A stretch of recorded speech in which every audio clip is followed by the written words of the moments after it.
ಮುತ್ತಣ್ಣ ಅನ್ನೋಂಥ ಹೆಸರು ಕೇಳಿದ ತಕ್ಷಣ ಫಸ್ಟ್ ಸದ್ಯಕ್ಕೆ ನೆನಪಾಗುವಂಥದ್ದು ಶಿವಣ್ಣ.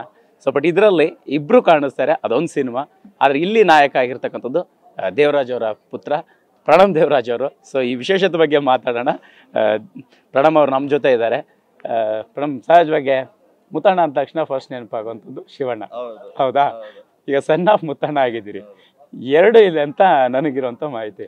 ಅದರಲ್ಲಿ ಶಿವ ಆಗಿದ್ದೀರಿ, ಮುತ್ತಣ್ಣ ಆಗಿರ್ತೀರಿ. ಎಷ್ಟು ಸ್ಪೆಷಲ್ ನಿಮ್ಮ ಕರಿಯರ್ಗೆ ಈ ಸಿನಿಮಾ ಅನ್ನೋಂಥದ್ದು? ಸರ್, ನನಗೆ ಭಾಳ ಖುಷಿ ಇದೆ ನೀವು ಶಿವಣ್ಣ ಅವ್ರ ಹೆಸರೇ ತೊಗೊಂಡ್ರಿ. ನಮ್ಮ ಸಿನಿಮಾಗೆ ಫಸ್ಟು ಟೀಸರ್ ಲಾಂಚ್ಗೆ ಅವರೇ ಬಂದು ನಮಗೆ ಆಶೀರ್ವಾದ ಮಾಡಿದ್ರು, ಹಾಡು ಹೇಳಿ ಆಶೀರ್ವಾದ ಮಾಡಿದ್ರು. ಸೊ ನಮಗೆ ಅವ್ರಿಗೆ ಎಷ್ಟು ಥ್ಯಾಂಕ್ಸ್ ಹೇಳಿದ್ರು ನಮಗೆ ಸಾಲಲ್ಲ. ಆ್ಯಂಡ್ ನನ್ನ ಕ್ಯಾರೆಕ್ಟರ್ ಎಷ್ಟು ಕೂಡ ಶಿವನೇ ಇದರಲ್ಲಿ. So it's very close. And ಈ ಸಿನಿಮಾ ಬಗ್ಗೆ ಹೇಳಬೇಕಂದ್ರೆ, ಈ ಸಿನಿಮಾ ನೀವು ಕೇಳಿದ್ರಿ, ಈ ಸಿನಿಮಾ ನನಗೆ ಎಷ್ಟು ಮುಖ್ಯ ಅಂತ. ನನಗೆ ಆಲ್ಮೋಸ್ಟ್ 7.5 ವರ್ಷ ಆದಮೇಲೆ ನನಗೆ ರಿಲೀಸ್ ಬರ್ತಾ ಇದೆ. ಆ್ಯಂಡ್ ಭಾಳ ಖುಷಿ ಇದೆ, ಒಂಥರ ರೀಲಾಂಚ್ ಥರನೇ ಇದೆ ನನಗೆ. ಸೊ ಇಂಥ ಒಂದು ಸಿನಿಮಾ ಜೊತೆ ನಾನು ಬರ್ತಾ ಇರೋದು ನನಗೆ ಭಾಳ ಖುಷಿ ಇದೆ. ಆ್ಯಂಡ್ ನನಗೆ ಕುಮಾರ್ 21 ರಿಲೀಸ್ ಆದಮೇಲೆ ಕೋವಿಡ್ ಬಂತು, ಎಲ್ಲ ಆಯಿತು. ಕುಮಾರ್ 21 ನನಗೆ ದೊಡ್ಡ ಹಿಟ್ ಆಗಿಲ್ಲ ಸಿನಿಮಾ. ಸೊ ಅವಾಗ ಜನ ನನ್ನ ಸಿನಿಮಾ ರಿಲೀಸ್ ಆಗಿದೆಯೋ ಇಲ್ವೋ ಅಂತಲೂ ಗೊತ್ತಿರಲಿಲ್ಲ. ಸೊ ಕೋವಿಡ್ ಆದಮೇಲೆ ಹಂಗೆ ಜನ ಮರ್ತೋದ್ರು ಅದನ್ನು. ಸೊ ನನ್ನ ಕೆಲಸ ನೋಡಿರಲಿಲ್ಲ, ಸೊ ನಾನು ಎಲ್ಲೂ ಕಾಣಿಸ್ಕೊಂಡಿರಲಿಲ್ಲ ನಾನು. ಸೊ ಸ್ವಲ್ಪ ಟೈಮ್ ತೊಗೊಂಡಿದೆ, ಬಟ್ ಒಂದು ಒಳ್ಳೆ ಸಿನಿಮಾ ತೊಗೊಂಡು ಬರ್ತಾ ಇದೀವಿ ಅಂತ ನಂಬಿಕೆ ಇದೆ, ಕಾನ್ಫಿಡೆನ್ಸ್ ಇದೆ, ಎಲ್ಲ ಇದೆ.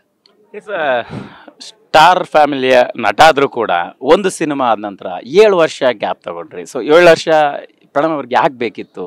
ಅಂದರೆ ಏನು ಚಾಲೆಂಜಸ್ ಇತ್ತು ಅನ್ನೋಂಥದ್ದು? ಪ್ರತಿಯೊಬ್ಬರಿಗೂ ಒಂದು ಚಾಲೆಂಜಸ್ ಇರುತ್ತೆ ಅಲ್ವಾ? ಆ ಚಾಲೆಂಜ್ ಏನಾಗಿತ್ತು ಸರ್? ನನಗೆ ಚಾಲೆಂಜ್ ಮೋಸ್ಟ್ಲಿ ತುಂಬ ಎಮೋಷ್ನಲ್ ಆಗಿತ್ತು ಸರ್, ತುಂಬ ಎಮೋಷ್ನಲ್ ಚಾಲೆಂಜಸ್. ಯಾಕಂದರೆ ಆ ಥರ ಒಂದು ಸಿಚುವೇಶನ್ ಆದಾಗ ಯಾರಾದರೂ ಆಗಲಿ ಕುಸ್ತೋಗ್ತಾರೆ, ಯಾರಾದರೂ ಸ್ವಲ್ಪ ಬೇಜಾರಾಗೇ ಆಗುತ್ತೆ ಅವ್ರಿಗೆ.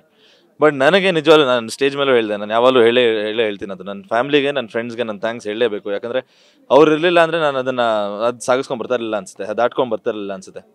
ಬಟ್ ಆದರೂ ನನಗೆ ಮನೇಲಿ ಅಪ್ಪ ಅಮ್ಮ ಹೆಂಗೆ ಹೇಳ್ಕೊಟ್ಟಿದ್ದಾರೆ, ಏನು ಕಾನ್ಫಿಡೆನ್ಸ್ ಕೊಟ್ಟಿದ್ದಾರೆ ಅಂದರೆ, ಜೀವನದಲ್ಲಿ ಏಳು ಬೀಳು ಇದ್ದೇ ಇರುತ್ತೆ.